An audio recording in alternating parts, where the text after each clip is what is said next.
कोल्हापुर गांव में एक महिला रहती थी जिसका नाम अनुराधा था।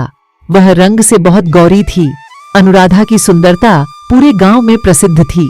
उसकी बड़ी बड़ी काली आंखें, रेशमी बाल और मोहक मुस्कान हर किसी का दिल जीत लेती थीं। अनुराधा दिल की बहुत साफ थी। उसका दिल हर किसी का मन मोहने वाला था। जितनी वह सुंदर थी उतनी ही उसकी आत्मा सुंदर थी। अनुराधा की 2 बेटियां थीं, संजू और मंजू, पर दोनों का रंग बहुत काला था और उनका भी दिल बहुत साफ और सुंदर था। लेकिन गांव वाले अक्सर उन्हें ताने दिया करते थे कि माँ तो इतनी गोरी और बेटियां इतनी काली। लेकिन अनुराधा ने कभी भी अपनी बेटियों को इन बातों का असर नहीं होने दिया। अनुराधा ने संजू मंजू को सिखाया कि असली सुंदरता चेहरे से और रंग से नहीं होती बल्कि आत्मा और मन से होती है। अनुराधा ने उन दोनों को बहुत अच्छे संस्कार दिए थे। अनुराधा ने सिखाया कि दुनिया की सबसे महत्वपूर्ण चीज होती है जैसे ईमानदारी, प्रेम, दया। इसलिए किसी की मदद करने से पीछे नहीं हटना चाहिए। संजू और मंजू भी बहुत समझदार थीं।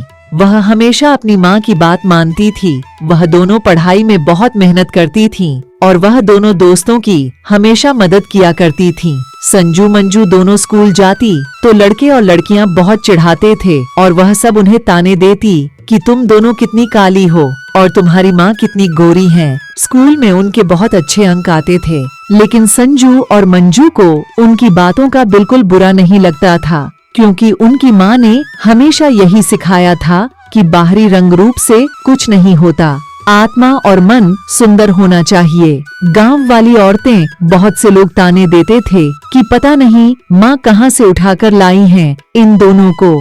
फिर एक दिन गांव में एक बड़ी समस्या उत्पन्न हो गई। गांव के एक पुल का कुछ हिस्सा टूट गया।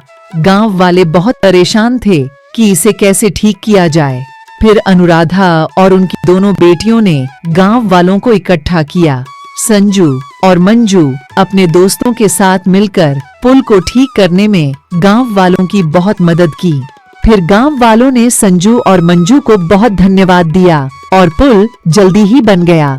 फिर गांव वालों में बहुत बदलाव आ गया और गांव वालों ने संजू और मंजू की जमकर तारीफ की और कहा कि हमें माफ कर दीजिए, हमें पता चल गया है कि बाहरी खूबसूरती से कुछ नहीं होता, आत्मा और मन साफ होना चाहिए।